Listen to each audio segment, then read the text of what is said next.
এই চুক্তিকে অনেকে বলছে দাসের চেয়েও খারাপ চুক্তি। দাস চুক্তি এটা আনু মোহাম্মদরা তো বলবেনই। আনু মোহাম্মদরা আওয়ামী লীগের বি টিমের লোক, এরা ওনারা বলবেন না।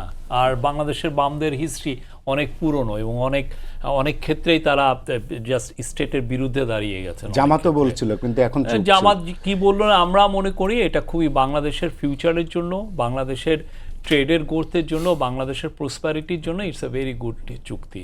এবং এটা শুধু হঠাৎ করে আগে 3 দিন আগে করা হয়েছে এমন না।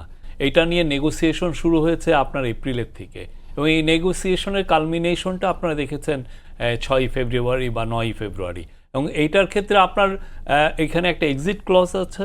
এই এক্সিট ক্লজে আপনার যদি মনে হয় যে না, এই গভর্নমেন্ট যদি মনে করে যে না সে এখান থেকে বের হয়ে যাবে, তার ওই 2 মাসের মধ্যে এটা বেরিয়ে যাওয়ার বিধান ছিল, আপনি ইজিলি পারতেন। এখন আমাদের ওইখানে যে নেগোসিয়েশনটা হয়েছে সে নেগোসিয়েশন, এবং আমরা ইউএসের সাথে খুব ভালো পার্টনারশিপ করতে চাই, ভালো ট্রেডের রিলেশনশিপ করতে চাই।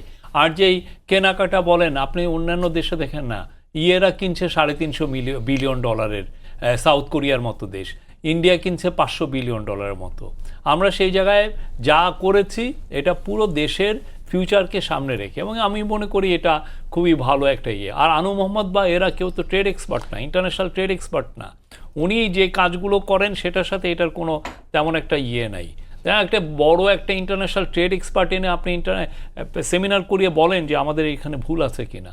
কিন্তু আপনারা এই যে আপনারা তো একটা ইন্টারিম গভর্নমেন্ট ছিল, আপনারা এত বড় একটা নীতিগত সিদ্ধান্ত নিলেন। অবশ্যই ইন্টারিম গভর্নমেন্টে তো সব ম্যান্ডেট ছিল। রাজনৈতিক দলগুলোর সাথে যেই চুক্তি যেই ইয়েতে এসছে, ইন্টারিম গভর্নমেন্ট তো কেয়ারটেকার গভর্নমেন্ট না, এটা they are doing everything like any other government. কিন্তু রাজনৈতিক দলগুলোর তোর সাথে তো আপনারা কথা বলতে আপনি কি চাইতেন যে না আমি এটা না করে বসে থাকি, তাহলে আমার যেটা অটোমেটিকলি 37% হোক?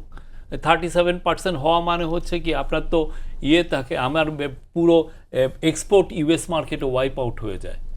আমার এক্সপোর্টাররা তখন 3 দিনে এটা বসে যাবে, দেশে লাখ লাখ লোকে চাকরি হারাবে। আপনি তাহলে কি আমার এইখানে একটা ক্রাইসিস হয়েছে, আমি এটা ক্রাইসিস ম্যানেজ করবে না ইন্টারিম গভর্নমেন্ট? আর ইন্টারিম গভর্নমেন্টের ম্যান্ডেটের কোথাও কি লেখা আছে যে না আপনি এটা করতে পারবেন না, ওইটা করতে পারবেন? তার ম্যান্ডেট সবই ছিল।